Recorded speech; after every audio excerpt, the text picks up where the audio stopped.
Nobody knows anything. I just have this intuition that the industry is going to go through a tsunami within the next 5 years. Fearing something without understanding it is it's just a waste of energy. Q. So I'm just Okay. Q. Today's guest is Qiushi Zhang.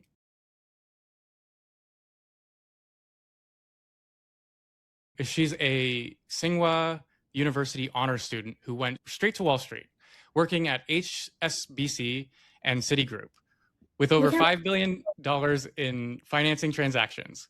When she left it all to become a screenwriter in Hollywood, where quickly learned that the system is designed to make you wait forever for permission that never comes. So when AI video generation hit, she didn't just watch. She built Leyline, an full AI filmmaking platform that takes creators from script to finished film. She coded the entire thing herself in 30 days using AI tools, and she's not an engineer. Today, Leyline has thousands of creators, distribution partners in Asia, and a masterclass teaching people how to make an entire AI film from scratch. And here's something I can't stop thinking about. People have actually been freed by AI, but are very afraid right now. Today, we're going to talk about how to move past that fear, what happens when the gatekeepers are no longer holding the keys, and everything to do with AI filmmaking. Q, welcome to the show. Thank you. Thanks for having me. No problem. And just before we get anywhere, I ask everybody the same question. What's a truth in your industry that people do not want to admit? Oh, there's so many. I think William Goldman said it best. Nobody knows anything. Mm. I feel like that's our generation and the Gen X generation is what really panned that out, was us being like telling the world that nobody really knows what they're doing and everybody's just making it up as they go along. Hmm. Oh, there's a new word for it. It's called vibing, like everything. So it's fine. So what made you go from being a banker to going to screenwrite in Hollywood? I never loved banking. Like, I just had to get a job. I went to business school, so that was what I did. But after a few years, I felt like I paid my dues, and I wanted to do what I actually wanted to do, which was to write. And I did write about my career in banking, which was a very interesting topic for Hollywood that got me a representation of my first script, which is quite hard. So I got, yeah, so that's what I did. Everybody writes what they know. So that's what I did. You said that they liked what you did because they didn't really have a full grasp of that. Why does Hollywood not know what's going on in the rest of the world? No, they know what's going on in courtrooms, right? So lots of lawyers that came out and make courtroom dramas. Banks, it's hard to find the central conflict unless you are actually writing about something that already happened, like, Margin Call, The Big Short. They're all about financial crisis of how people messed up. But like the day-to-days of how things are run in a big bank is generally quite opaque. Lost the first few people that started writing about it. What was your central premise about? It's half based on my life and my friends' life as junior bankers, as women, having to work 100 hours a week, 120 hours a week, and the struggles. So it's a little bit like a Grey's Anatomy, but like for banking, just telling people what it takes to be institutionalized. Trying to sensationalize the job that nobody really cares about. I get it. Yeah. I'm former government worker, government software engineer, and nobody wants to listen to what I have to say. So take me back to when you decided to build this application. Like what's your whole reason behind it?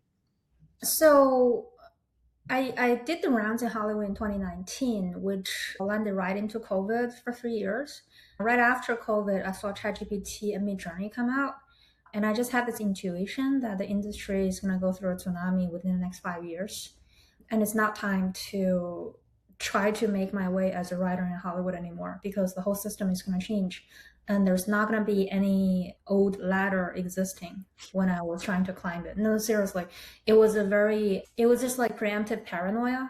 Like, I think Mhm. people get that sometimes in their lives. That's what I got in 2024, and decided to raise money and build the company. And you see a lot of this already taking place over in Asia. What did you like feel what was coming from that kind of lens, like from back home? Yeah, that definitely, because I'm doing something that's proven by the market in Asia. The micro dramas, the verticals, they made lots of money and they're growing really fast in the past few years. And then I think out of the top 100 short dramas, like the micro dramas in China this year, 94 are made by AI. So this is a trend that tells people that consumers really just want to be entertained, and it's the filmmaker's job to find out what makes people pay and stop scrolling and make it make it an industry when technology changes. So this is a powerful tool for storytelling. How does it change the paradigm? It'll really empower creators. I think this is an era to go D2C, direct to consumer. If you're a creator that's able to hold a coherent narrative together, it's kind of like when web novels, when Substack come out or webtoons come out. It's just so cheap to make premium cinema now that you don't really need to go through the whole studio system to wait to find representation for sales agents and anything. Like, I think in the next 6 to 18 months, the distribution system and the whole studio system is gonna change a lot to catch up to where technology is leading us. That's a very short time frame. Do you worry that there's going to be too much disruption? I think there's going to be a lot of disruption. Do I worry that is too much? Depends on your perspective because it's a very subjective thing. And it's not going to change the speed of evolution, whatever people think. So, no, I'm not worried because it's useless to worry. Do I think it's right or wrong? It's not for me to make the judgment. I'm in it right now. So, everybody has to kind of like make the choice themselves. I take the stance of we don't have a common set of moral ethics across the board for us as a species, and yet we're trying to apply it to a technology we don't understand yet. And people really need to take a step back and really figure out what they personally feel before they go and run into these things. But at the same time, those who don't use it will be left behind. What do you say to those types of people that just refuse to use these at all? I've been asked the same question in another podcast before. I don't say anything. I think if you're not in enough pain, then you're not gonna seek something out. Once you're in enough pain, you will seek the solution out. Like I took AI coding when I have trouble getting my product out in time. So because I was in so much pain as a startup founder, like I have to get my product in time, out there in time. Did I did I like it? No. Like I refused to do it myself for about half a year, but then I did it because I had no other choice. So I really don't wish that upon anybody, but I think the times are evolving so fast that it's not something people can just opt out of. Was that where you got the 30 days? Like you did all of this in 30 days? Was really just because you had the funding for it and you're just like, I have to get this out the door? It's because video technology was evolving very, very fast, starting from the middle of last year. So new models are coming out like every 2 days, every 3 days. And as a product, we have to be able to ship these new changes and reflect to market changes within the same week, right? But in the traditional development cycle, if you're just relying on humans, then your product is going to be out probably 2 months later. So it's obsolete the moment it comes out. You have to be switching to a faster lane, and then nobody in my team was, for apparent reasons, was very enthusiastic about it, so I ended up doing it myself. I feel you. Being a software engineer, I was like, I don't like that I'm losing my job, but it has actually become a lot easier to build what I need to build now. And I'm doing it in my own community for small and medium-sized businesses, building custom solutions to undercut like the big stuff that really doesn't work for people. I think we're going into an age where software is going to become so easy to build that anybody and their dog can do it. As I have my dog right here. Maybe What not the yet. Not yet. Although I did find out that China is releasing a dog collar that helps the communication between animals and humans. But Oh I'm wow. still very skeptical on that because until I see it, I guess until I see it, because I understand my dog, I don't think the collar is going to be able to tell her or say what she says to me the way she says it. If that makes any sense to anybody out there. Do you Do you see there being two parallels, though? Also, human creation alongside of the AI creations? Oh, I think the reason AI works so well for us is because it was able to translate my intentions for the product exactly live into what I see. So that's where the efficiency comes in. I don't think it's replacing the human at all. I think is enabling the human to go directly to another human. So the loop between anybody is shorter. Like I used to have to talk to a product manager who then does PRDs, who then translates to the engineering lead, who then like does engineering sprint, and then you go through QA, and then it comes back, and then the customer, the users have to give you feedback. That's a much longer loop. Now the loop for me is I gather what the users want, and then I tell the AI to write a PRD, and then it translates into what I see locally on the web page, and then my engineer makes sure that it runs. And then we have engineers now, by the way. It's not just me. So we got a scalable production system now in the new dev cycle, but it's much shorter. And I think it's enabling people like me who really knows the market and the product, and the engineer who really knows software structure and how to scale a product for production, to do things much faster without having to wait and translate the intention. So in this way, I think it's not like replacing anything. It's just shortening the loop. Yeah. And to the people who are like, oh, the software engineer's job is gone, I'm like, no, no, no. I use these tools daily and I need to like babysit them. They are not ready for end users to run with them yet. Do you think we'll eventually be able to pull the engineer out of the loop? No, because it's easy to do something locally. I mean, like if you just have like two people, three people using it internally, probably, and it still takes a lot of time. And what my engineer does right now is after my 30 days, he's taken it over and grew the original 100,000 lines of code, not to a million lines of code. So we can continue building and make sure it doesn't crash. That's really important because we are doing production pipeline. Then you can't let it crash, like mid production of animation. So that we did talk about you having a masterclass, or you were launching a masterclass before when we talked in our pre-talk. Have you launched that now? But yeah, we're starting tomorrow. Oh, okay. So by the time this will be out, guys, I'll have everything in the link below, but you'll be able to join it if you're interested. So can you take us through what the masterclass actually does? So it's half teaching, half a production cohort. What we did is we have gathered a group of industry veterans who have been making films and TV for about 20 years over here in LA and East Coast. And we have an award-winning vertical shorts director and an award-winning AI filmmaker teaching people side by side the craft of doing verticals, writing, and directing, and the technicality of how to realize that with AI filmmaking. And then we have organized the cohort by handpicking people with complementary skill sets, meaning we have a writer consultant. There are these floaters, we call them floaters.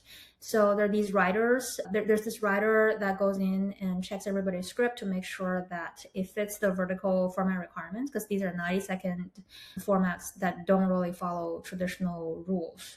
It's got its own rhythm.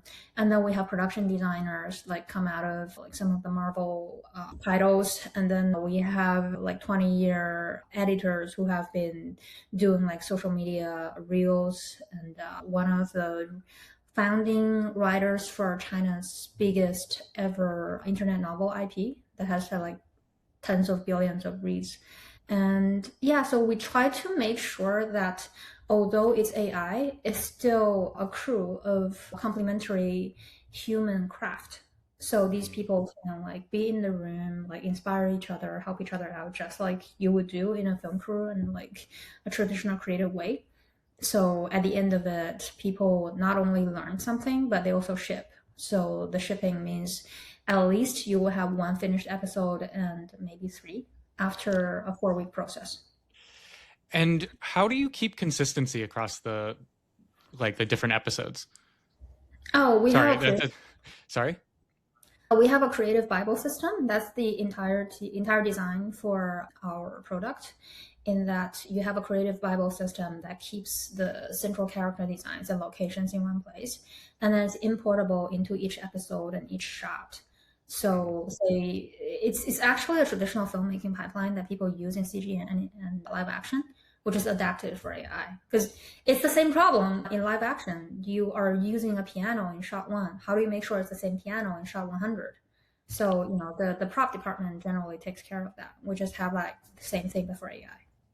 And the consistency editors aren't always consistent, but I would assume that the AI is a little bit better at it than the human element is.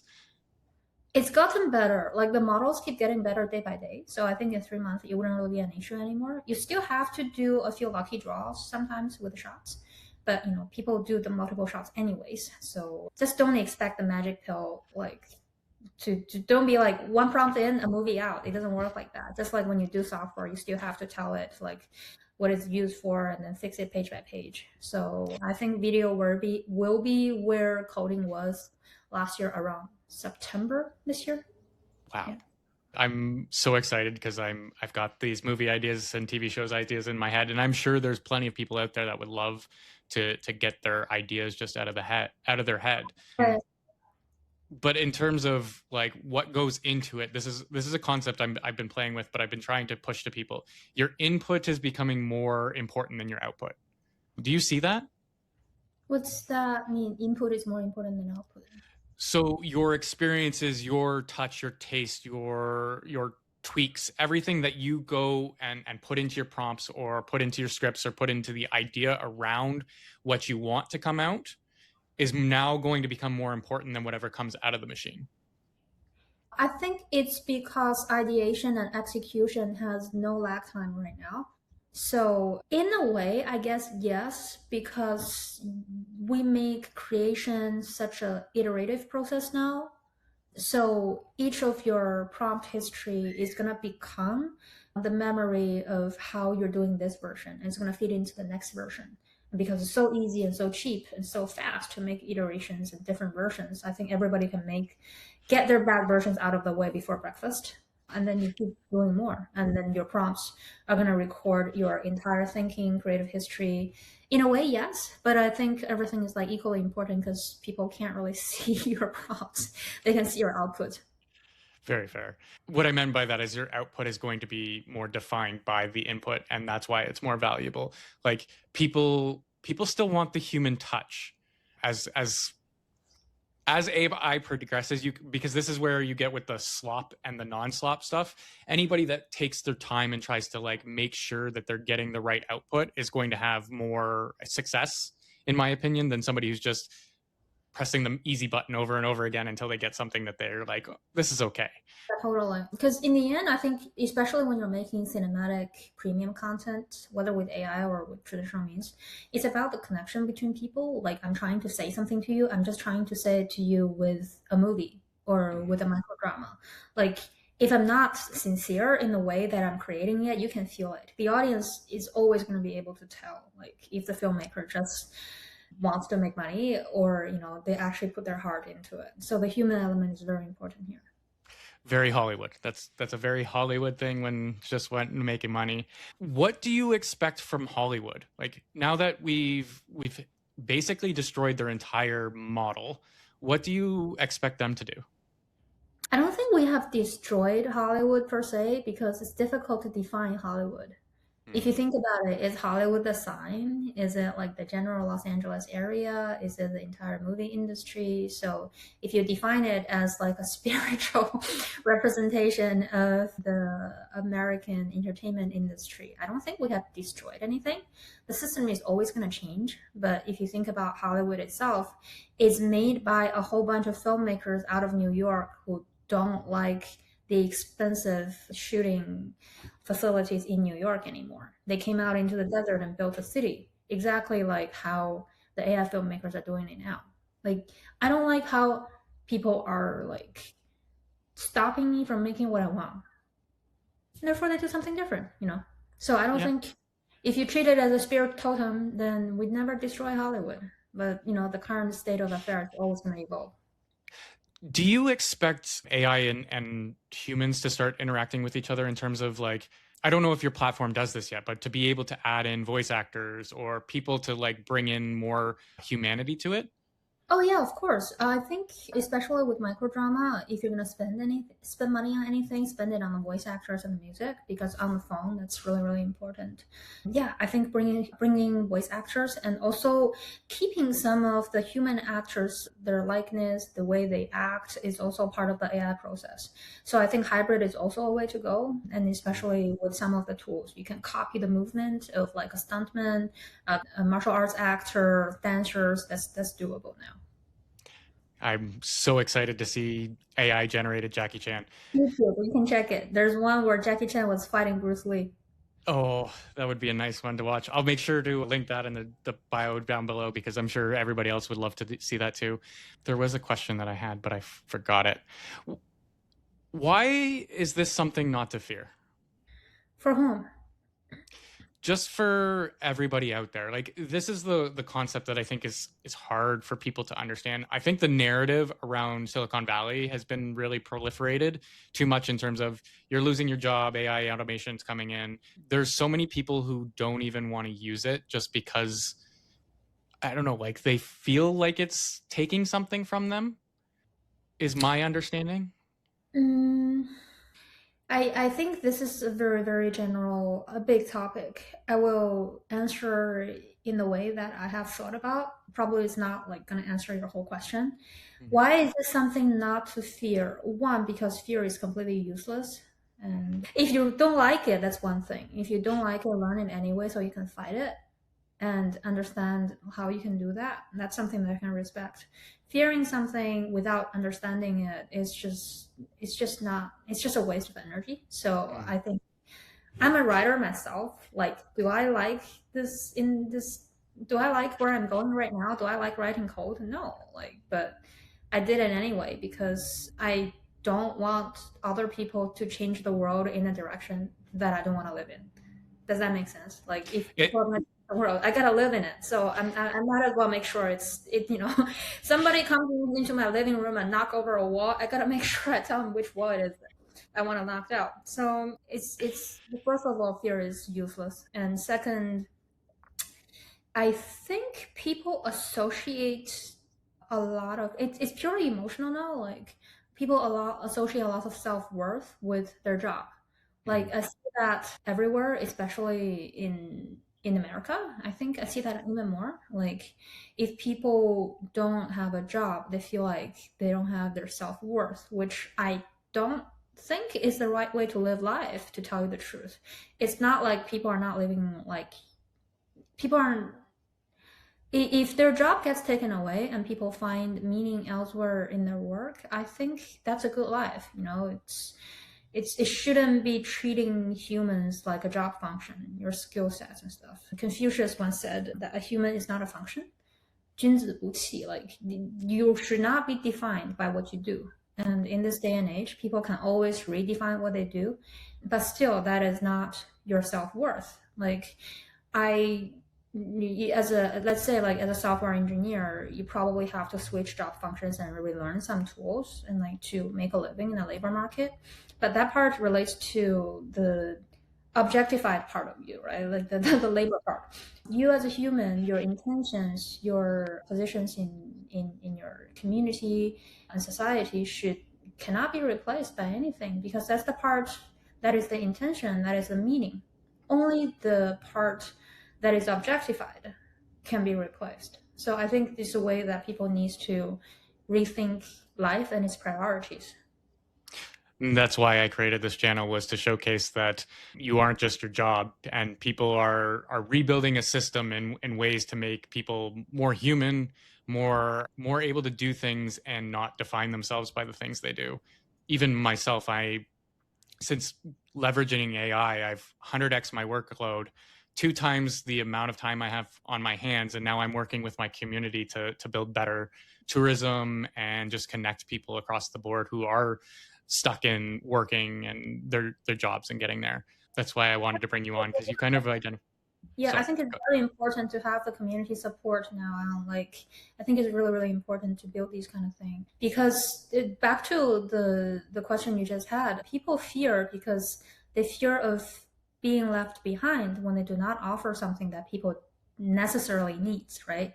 How am I of use to you before could be like I'm a plumber, but if robots come and it take away that job, you no longer need me, and I'm like left alone in society, nobody needs me anymore, and I feel lonely, right? So just people just gotta like humans gotta start making communities that make other people feel like part of it, like instead of like I need you because I want to be with you because I need you, but we should turn into a place, into a tribe where I want to be with you because I like you as a person and you got something to share, like, and that's why I'm doing the creative AI right now, because I think that's going to be a very, very important part of our society going forward, because I can express my ideas and the uniqueness of being a human to the community. Very fair. And I think people are going to start moving more towards smaller towns. I Mhm. think the big city is kind of over with for the most part. Do you see that? Like people being more small towns, trying to get away from it all? That I really don't know. I think maybe Mm, like new towns are gonna start. People will wanna experience life a little differently.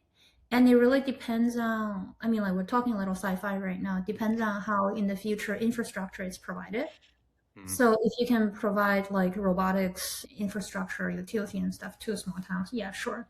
Otherwise, probably still big towns, and there's still like energies for people to move, near each other. I'm just going to plug here that I have a robotics person coming in soon, so I'm very excited for that conversation as well. Oh, I want to see where we're at and where we're going with it. mm. Purely, I just want to cook and somebody to solder my motherboards together. Yeah, me too. So let's go out to like 5 years from now. Where do you see ley lines being? Fingers crossed. I hope Leyline can become a home for creators to express their ideas, build their universe, and have other fellow tribal members to enter into the world to co-create. Say, for example, I have a world where people have flowers on their head. Like that's the sci-fi world I live in.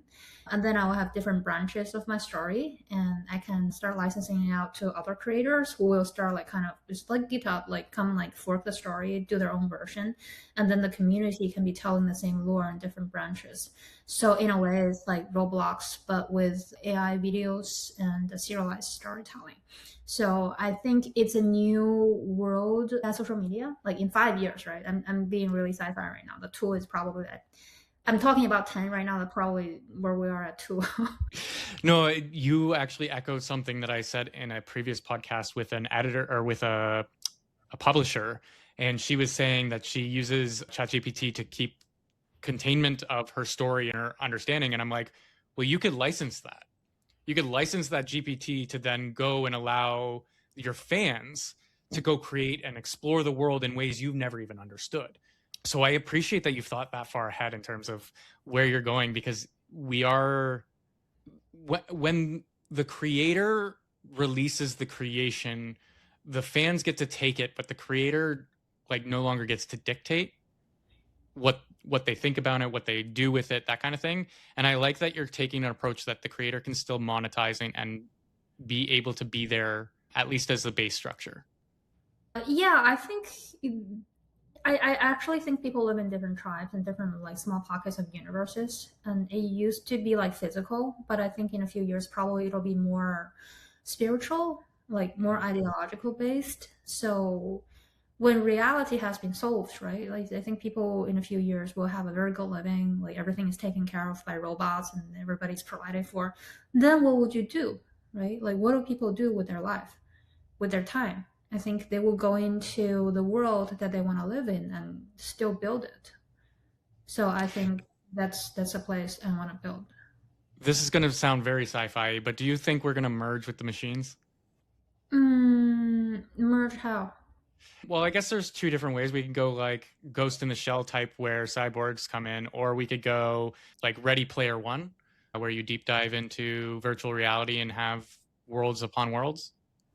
I am more inclined towards the Ready Player One thing Mhm. because I think another route that I have thought about for humans to evolve or like change their way of living is going a lot more spiritual.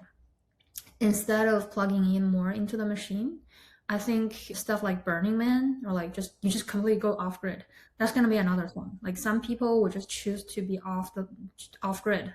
Like Mhm. if I weren't doing a tech company, I'll probably be doing off grid for a couple months myself. You know, like it's there. Like so people can be going a lot more spiritual. Like there's gonna be a lot of mysticism, religion, yogis that come around, and there are always gonna be people that just they like switch my brain to to a chip.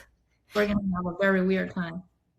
I that's one of the reasons I moved out to the middle of nowhere was because I saw when ChatGPT launched, I knew there was a paradigm shift. I knew things were coming. I didn't know what yet, but then I realized that I wanted to position myself more into nature, more into having a spot where I have a little bit more freedom. The nice part about Newfoundland is we have 80% of the island is traversable off road, so I can take like an off road vehicle, go into the forest, and be gone for days if I really wanted to.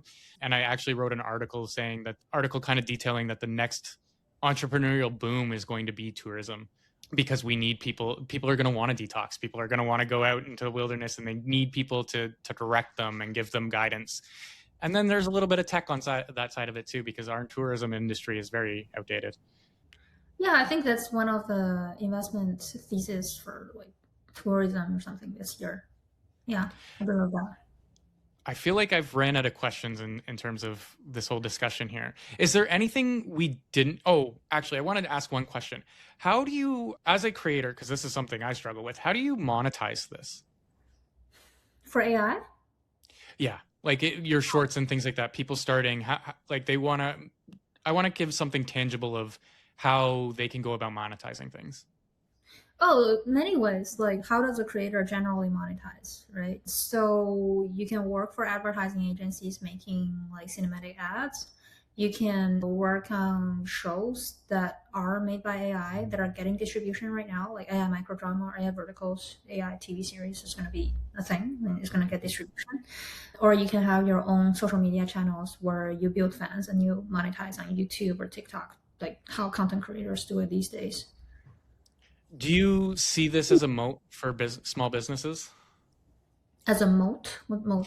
Kind of. So this is a concept that I think a lot of people are throwing around now is have making sure that because we're disrupting the entirety of how everybody markets right now, a lot of businesses are now turning towards content creation as a way of creating something that they can give for free but still brings in the community that they're looking for. Mhm. So that's kind of where I meant. I think when everybody starts doing it, it stops being the mode. It becomes the necessity. So it becomes the new, it becomes the new necessary thing you have to do. So yeah, not a mode, necessity. Okay. Yeah. I hope everybody out there hears that because if you're not even thinking about it, you should start at least thinking how to take what you know and at least try and make something content wise out of it. I very much worry about the older generation and the retirees coming up for all these businesses don't have any of this yet and they don't understand it. And I worry that too many big companies are just going to come in and swoop in. Oh, I don't think you have to worry about that to tell you the truth. My oldest user is 84 years old. So Wow. I met this old man in Texas at the film festival, and he's pitching this movie that he's been wanting to make. It's about this first female rider who wanted to compete in the Olympics, and then she ended up having to train for the modern pentathlon because that's the only way they would let her compete.